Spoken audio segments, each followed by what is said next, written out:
Ketika mau mengantri ke Hijri Ismail adalah jangan pergi antri Hijri Ismail sendirian. Karena kenapa? Hijri Ismail adalah memang tempat multazam. Iya, tidak disalahkan lagi, tidak diragukan lagi bahwa Hijri Ismail adalah tempat multazam terkabulnya doa. Tapi ketika kita nekat pergi sendirian untuk antri Hijri Ismail, resikonya adalah nyawa. Kenapakah saya berkata demikian?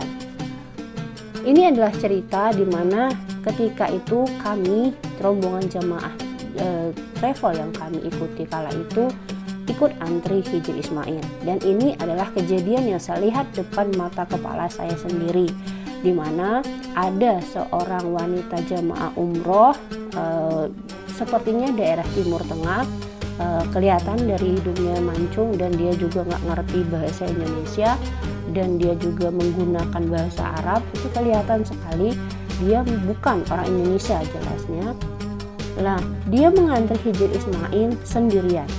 Dari awal saya perhatikan posisi dia ketika kami baru masuk antrian, posisi dia itu sudah merapat ke tembok Hijri Ismail. Dia sendiri sudah posisinya dekat tembok dan itu masih jam setengah 10 malam, dia sudah di sana. Sementara kami baru masuk jam setengah 10 malam. Dalam proses mengantri itu ada yang di belakang si perempuan tadi yang mundur karena merasa mungkin sudah tidak sanggup karena sudah mengantri lama dan juga belum bisa masuk antrian dan belum bisa masuk ke dalam Hijri Ismailnya. Itu ada yang mundur, tapi ada lagi yang mengantri di belakang. Begitu polanya, ada beberapa yang sampai mundur dan ada yang tetap bertahan walaupun mengantri sampai 1 atau 2 jam atau mungkin ada yang lebih dari itu. Nah, si wanita tadi sudah rapat ke tembok Hijri Ismail.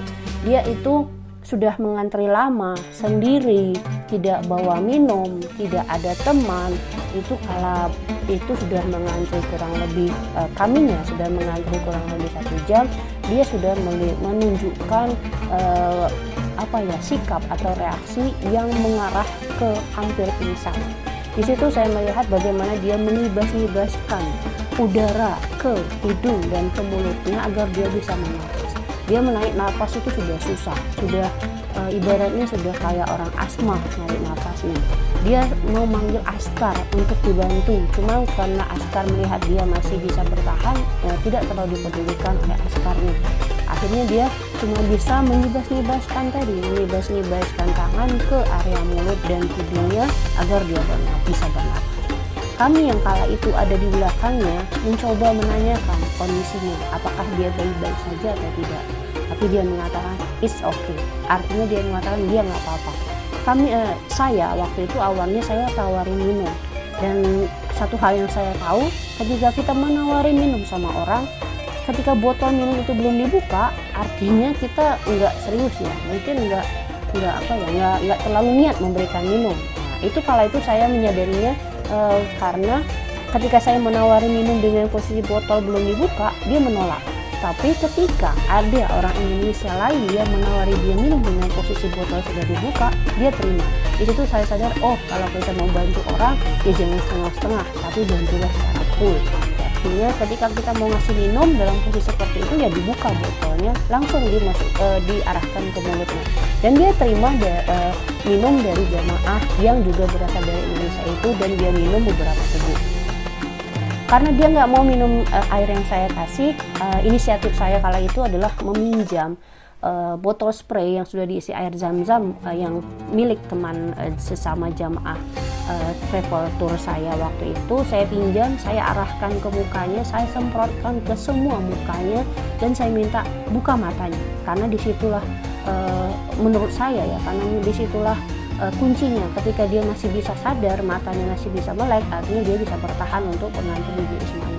Jadi saya minta buka matanya, dua-duanya saya semprot air zam-zam ke dalam matanya langsung, dan di situ dia terlihat sekali agak lega karena sudah masuk air minum, sudah bisa menyegarkan kembali mukanya yang mungkin sudah mengantri berjam-jam.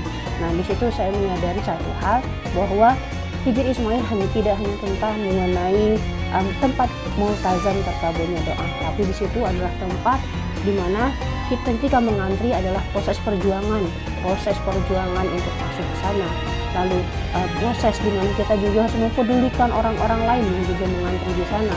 Karena kalau kita cuekkan saja dengan kondisi yang seperti itu, artinya dalam proses kita masuk ke sana ada yang gagal. Nah, di situ saya melihat alhamdulillah kami dipertemukan dengan orang-orang baik, dan kami juga bisa membantu orang-orang yang dalam kondisi yang kurang baik kala itu, sehingga dia mungkin bisa saja pingsan kalau tidak ditolong, itu akhirnya tidak jadi pingsan.